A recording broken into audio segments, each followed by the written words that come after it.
The next one we are going to look at topic 2 of physiology of education, which is physiological perspective and theories in teaching and learning process. Physiological perspective. This is an angle of vision or a way of looking at something in education. It is a systematic explanation and or assumptions regarding the relationship among the social phenomena which guide educators in conceptualization and interpretation of various social dynamics in teaching and learning processes. It enables educators to, these ones are the importance of physiological perspective to the educators. It introduces the teacher to a new view such that the physiological perspective of understanding the total realms of education, including the schools, teaching activities, teachers, pupils, and many other components. The next one is it acquaints the teacher with the nature of the existing and upcoming socio-educational problems that may come into the running of the school and the classroom. The third one, it enhances the teacher's role in terms of knowing and being aware of how he or she is being, especially in the classroom, interacting with learners more closely. The next one is it enables the teacher to conceptualize the school community in its entirely as an outgrowth of the larger society. The next one is it helps the teacher to acknowledge the social purpose of education from a wider societal perspective and not from a narrow, personalized, self-interest approach. At your own time, you can go and do research on more physiological and more importance of physiological perspective to the educator or the teacher. The next one, we are going to look at physiological theories and their application to the study of education and learning. What is meant by the term theory? A theory or a theoretical model is series propositions about the possible nature of an object or phenomenon. We use the word possible because a theory is not a final statement of truth, but a series of plausible conjunctures based on available evidence which appears to most accurate describe that phenomenon, account for how it functions, and how it relates to other phenomena. Theories are important because they enable sociologists to make generalizations about observations that consist of interrelated or coherent sets of ideas and models. Typically, theories are both descriptive and explanatory, meaning a theory should have the capacity to describe a set of observed phenomena and to explain their occurrence, usual, causally. The next one, we are going to look at physiological theory.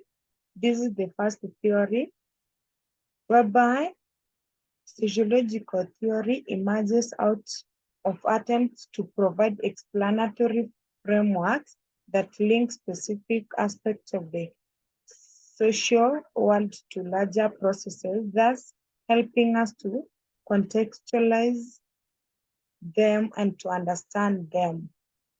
William Skidmore, this is the founder of sociological theory, whereby he suggested that most sociological theories are developed out of a desire to find solutions to theoretical problems. This theory or this sociological perspective, it gives a systematic explanation of the relationship among social phenomena which guide in interpretations or is a theoretical perspective in general set of assumptions about the nature of a social procedures, analysis, and interruptions so as to be able to draw the right inferences or conclusions about social concerns in society.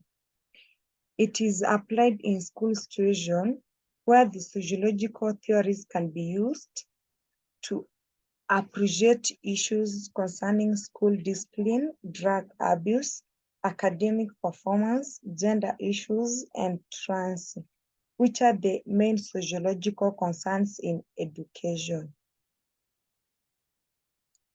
The next one is uses of sociological perspective in education.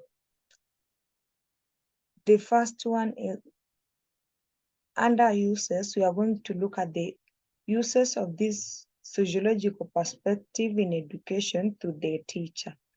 The first one is it equips the teacher with various skills of understanding the kind of problems, actions, practices that students engage in or encounter within the school environment. The second one, it enables the teacher to inculcate view of the society into the students. The third one, it provides with a kind of understanding of various interactions that he or she encounters in line of duty. The next one, it enables the teacher to understand or conceptualize his or her role in the society, not only in school, but also in the society. The next one, it enables the teacher to understand the total realm of life in schools.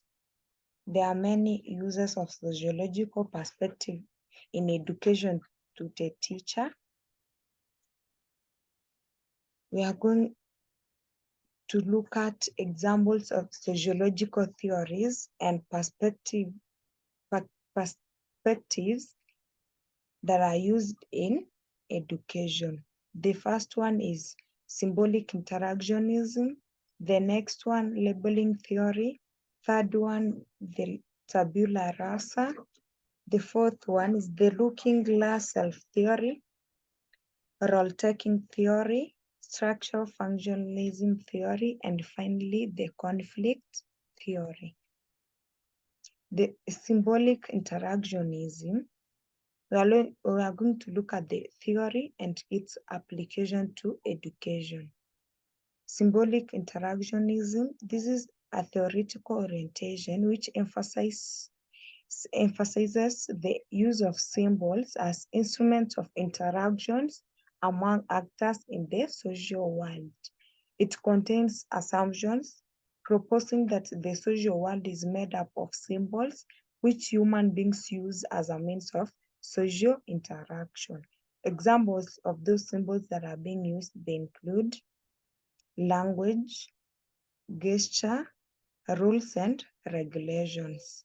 This theory originated in 1900, in the year 1900 by George Herbert Mead, his father, and Herbert Blumer, his student. Basic assumptions of symbolic interactionism theory, they include this theory of symbolic interactions. It was originated from George Herbert Mead. His idea was expanded, expounded, and explained by Herbert, who was the student of Mead. This theory has three basic premises. The first one is human beings act towards things on the basis of the meanings the things have from them. The next one is the meanings are a product of a social interaction in human society. And lastly, these meanings are modified and handled thorough and it is an interpretive process that is used by individual in dealing with the sign he encounters. Implications. The first one, teachers should aid and, if possible, help to guide the interpretation of their students towards the cited or given situation. Second, lessons should be made less abstract by using teaching aids or symbols. The third one, teachers may use gestures in the class as a way of assisting students to understand the content being taught. The next one is it breaks down in interaction. The breakdown in interaction means poor performance and cues. It is also a symbolic. The next subtopic is conflict theory. This is the second theory. Conflict theory is a social theory which proposes that there exist forces of opposition in the social life of individual groups of people, all ultimately in the whole society. The major proponent of this theory was Karl Marx of 1818. Other contributions include George Simmel of 1859 and Max Weber of 1853 to 1920. Karl Marx provides foundations for this theory when he observed that the society consisted of different classes of socio. Strengths of this conflict theory. Karl Marx has limited his focus on conflict to class struggle. The next one. The society is generally divisive. This means that it can be attributed to the wide array of interest groups within the society which are struggling to achieve and acquire societal resources. Competition is another major issue that raises conflicts in the society. And lastly, we have the fact that some individuals are involved in making decisions for the wider society, so creates conflicts since these individuals may make decisions which are not in agreement or approval of the wider society. The next one is labeling theory.